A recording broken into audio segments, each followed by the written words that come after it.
स्वार्थी महिला है। उसने पैसों के लिए एक ऐसे इंसान से शादी की जो पहले से शादीशुदा और एक बच्चे का पिता भी था। कमला के पति को मरे हुए एक अरसा बीत गया है। अब वो अपने सौतेले बेटे वैभव के साथ रहती है। वैभव के दिल में अपनी माँ को लेकर इतना डर है कि वो अपनी माँ के सामने एक शब्द नहीं बोल पाता। उसकी माँ जो कहती है उसको सर झुकाकर वही मानना पड़ता है। वैभव, तुमने अभी तक घर का काम क्यों नहीं किया? तुमसे कितनी बार कहा है कि सूरज निकलने से पहले तुम घर की साफ सफाई पूरी कर दिया करो। वैभव कुछ नहीं बोलता, चुपचाप सर झुकाए अपनी माँ की बात सुनता रहता है। तभी पास में खड़ा नौकर सुखराम कहता है, मालकिन, वैभव बाबा को रात से तेज बुखार है, इसलिए वो सुबह जल्दी उठ नहीं पाए। उनके बदले मैं घर की साफ सफाई कर देता हूँ। इसे कोई बुखार नहीं है। मैं इसे अच्छी तरह से जानती हूँ। ये सब काम न करने के बहाने हैं। सुखराम काका, बोल दो इसे, सारे घर का काम यही करेगा। और इससे समय पर अपना काम पूरा नहीं किया तो इससे आज का खाना भी नहीं मिलेगा। मगर मालकिन, वैभव बाबा की सच में ही तबीयत खराब है, आप एक बार देख तो लीजिए। कमला बिना कुछ बोले वहां से चली गई और बेचारा वैभव तेज बुखार में भी काम करता रहा। कमला वैभव की शादी एक ऐसी लड़की से कराना चाहती थी जो अनपढ़ हो और कमला से इसी तरह डरे जिस तरह वैभव डरता है, ताकि वैभव की सारी जायदाद और धन दौलत उसकी मुट्ठी में रहे। लेकिन आज के जमाने में ऐसी लड़की मिलना मुश्किल है। कमला कार में यही सब कुछ सोचती जा रही थी कि तभी रास्ते में, अरे ड्राइवर, तुमने कार क्यों रोक दी? और ये इतना शोर कैसा? मैडम, आगे कुछ बंजारों का खेल चल रहा है, इसलिए भीड़ लगी है। मैं अभी भीड़ को साइड में करवाकर कार निकालता हूँ।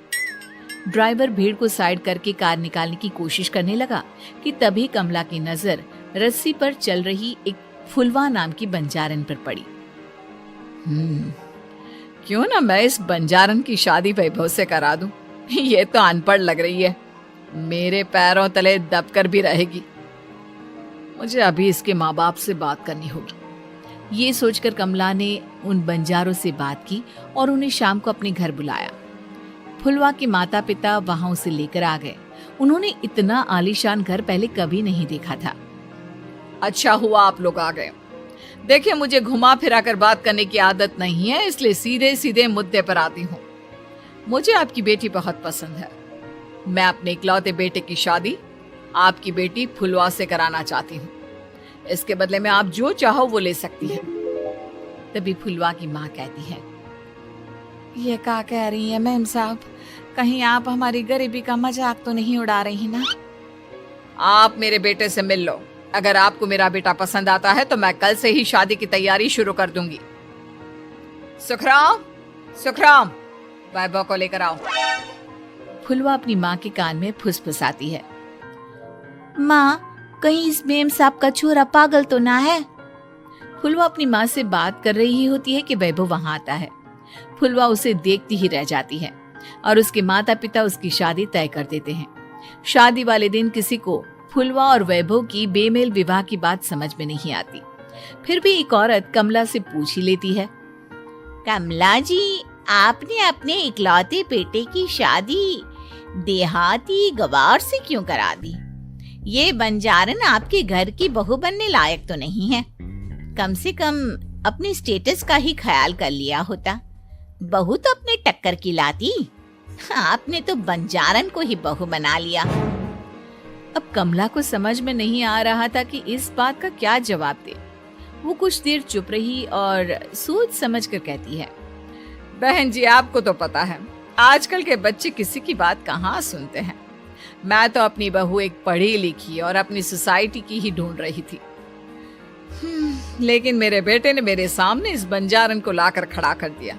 बोला कि मैं शादी करूंगा तो इसी से। अब भला मैं क्या करती, मुझे अपने बेटे के सामने झुकना ही पड़ा। कमला की ये बातें सुखराम भी सुन रहा था। उसने ये सारी बातें वैभव को जाकर बता दी। काका, मैं तो फुलवा को जानता भी नहीं, फिर माँ मेरे बारे में झूठ क्यों कह रही है?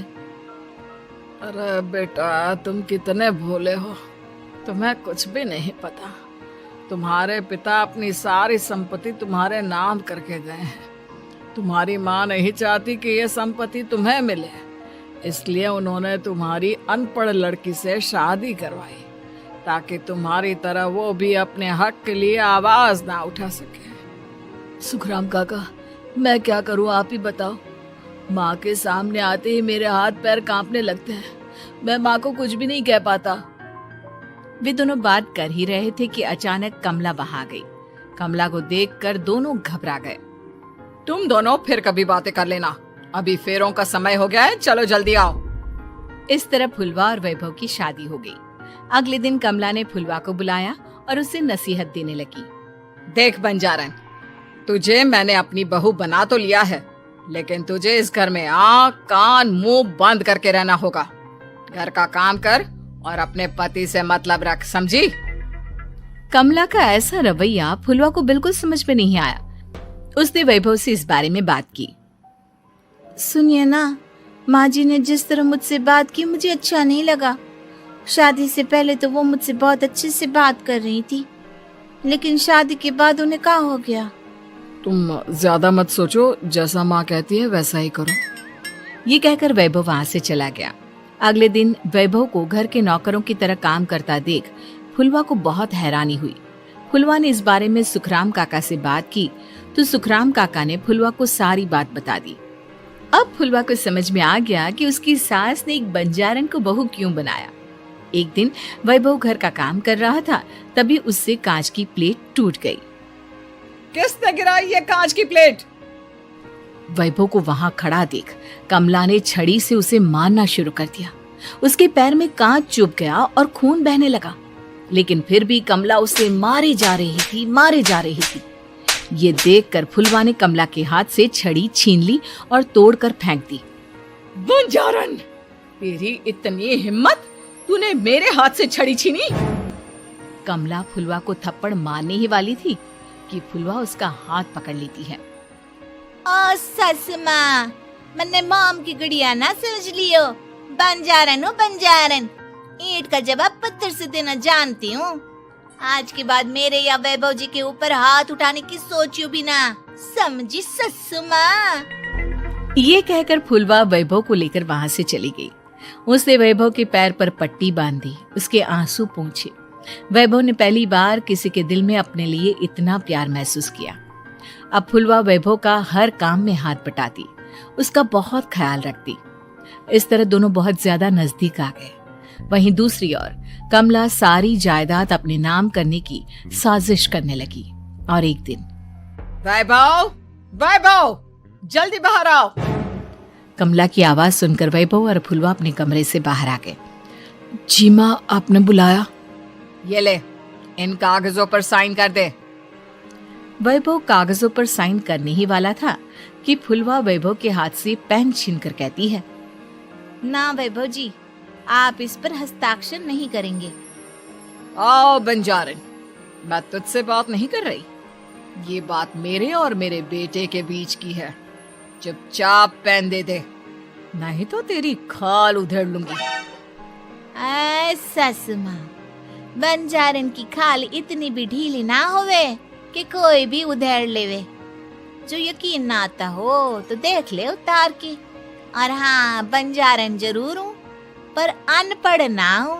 मन्ने भी पता है कि किसी भी कागज पर साइन करने से पहले उसे अच्छी तरह पढ़ लेवे। पेन देती है या नहीं? ये कहकर कमला फुलवा को मारने आई तो फुलवा ने कमला को धक्का दे दिया और वो नीचे गिर गई। कमला डरकर वहां से भाग गई। अब फुलवा ने वो कागज उठाए और वैभव के साथ सीधा वकील के पास चली गई।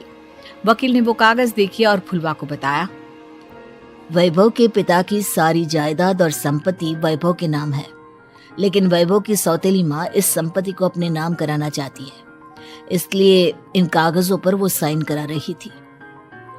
तो अब हमें क्या करना चाहिए वकील साहब? वकील ने फुलवा और वैभव को सब कुछ अच्छी तरह से समझा दिया।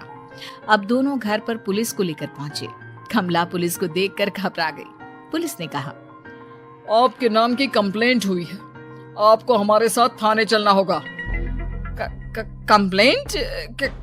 कैसे कंप्लेंट? आप अपने सौतेले बेटे पर बहुत अत्याचार करती हो। धोखे से सारी जायदाद अपने नाम करा रही थी। अब नहीं इंस्पेक्टर साहब, जरूर ये मेरी बहू की कोई साजिश है, इसने गलत कंप्लेंट की है। मैडम, शिकायत आपकी बहू ने नहीं बल्कि आपके बेटे वैभव ने की है। कमला वैभव का नाम सुनकर दंग रह गई। जिस बेटे ने कभी उसके सामने सर नहीं उठाया था, आज वही बेटा उसके सामने पुलिस को ले आया है। वैभव, तुम्हारी इतनी हिम्मत कि तुम पुलिस को ले आए? हाँ माँ, मैं लाया हूँ पुलिस को, और मेरे अंदर इतनी हिम्मत कभी ना आती अगर फुलवा मेरा साथ ना देती। आपने बंजारन बहू को लाकर अपने ही पैर पर कुल्हाड़ी मारी है माँ। मैडम, अब की बात खत्म हो गई हो तो चलो हमारे साथ। वैभव, मुझे माफ कर दो, मुझे थाने मत भेजो। आज के बाद मैं तुम्हें कभी नहीं मारूंगी, तुम्हें कभी परेशान नहीं करूंगी, मुझे माफ कर दो। वैभव अपनी कंप्लेंट वापस ले लेता है और पुलिस वहां से चली जाती है।